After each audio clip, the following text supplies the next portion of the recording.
Class 4 का lesson 13 Kabir के दोहे।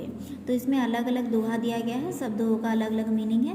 दो दो लाइन का नॉर्मली दोहा होता है, लेकिन उसका मीनिंग जो होता है बहुत ही लंबा चौड़ा होता है। तो देखते हैं हम एक एक दोहे का मीनिंग है, एक एक पढ़ते जाएंगे, एक एक दोहे का मीनिंग भी देखते जाएंगे। सबसे पहले आता है, गुरु गोविंद दोऊ खड़े काके लागू पाए, बलिहारी गुरु आपने जिन गोविंद दियो बताए। कबीरदास जी ने इस दोहे में गुरु की महिमा का वर्णन किया है। वे कहते हैं कि जीवन में कभी ऐसी परिस्थिति आ जाए कि जब गुरु और गोविंद एक साथ खड़े मिले, तब पहले किन्हें प्रणाम करना चाहिए? गुरु ने ही गोविंद से हमारा परिचय कराया है, इसलिए गुरु का स्थान गोविंद से भी ऊंचा होता है। इसलिए पहले हमें किसे प्रणाम करना चाहिए? ना गुरु को ही प्रणाम करना चाहिए, क्योंकि गुरु ही हमें ईश्वर तक पहुंचने का मार्ग बताते हैं। दूसरा वाला दोहा देखेंगे, जब मैं था तब हरि नहीं, जब हरि है मैं नाही, प्रेम गली अति सांकरी तामे दो न समाही। इसमें कबीर क्या कहते हैं? जब अहंकार रूपी मैं मेरे अंदर समाया हुआ था, तब मुझे गुरु नहीं मिले थे। जब गुरु मिल गए और उनका प्रेम रस प्राप्त होते ही मेरा अहंकार नष्ट हो गया।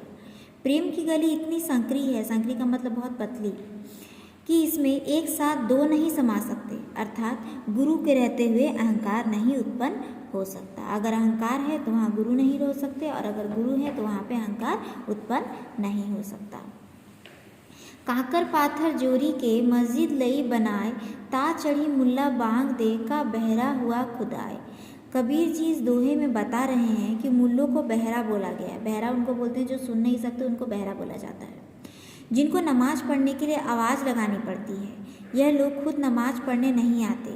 ईश्वर को याद करने के लिए मन में खुद तड़प होनी चाहिए। ईश्वर को याद करने के लिए बार बार आवाज़ लगाने को बुलाना ये ठीक नहीं। ईश्वर की भक्ति मन में होनी चाहिए, खुद ब खुद उन्हें आना चाहिए, लेकिन नहीं, उन्हें याद दिलाना पड़ता है कि अभी नमाज पढ़ना है, तुम आ जाओ। नेक्स्ट, पाहन पूजे हरि मिले तो मैं पूजू पहाड़, ताते ये चाकी भली पीस खाए संसार।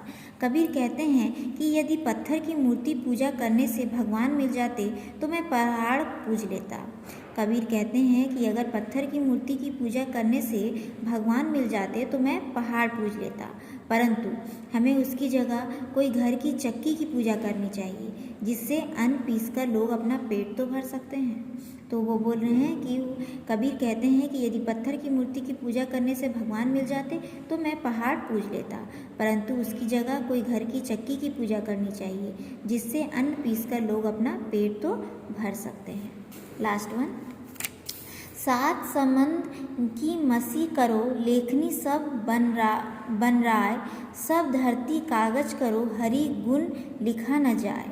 तो इसका मतलब है, कबीरदास जी कहते हैं, यदि मैं इन 7 समुंदरों को अपनी लेखनी की स्याही की तरह और इस धरती को एक कागज की तरह प्रयोग करूं, फिर भी हरि के गुणों को लिखा जाना संभव नहीं।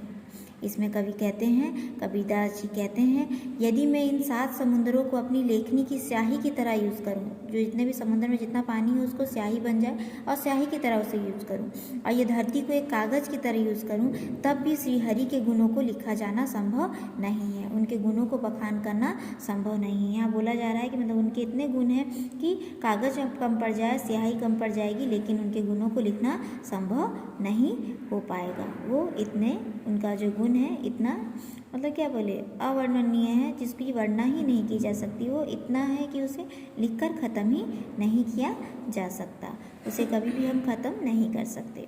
तो नेक्स्ट वीडियो में इसका हम लोग क्वेश्चन आंसर देखेंगे। Thank you.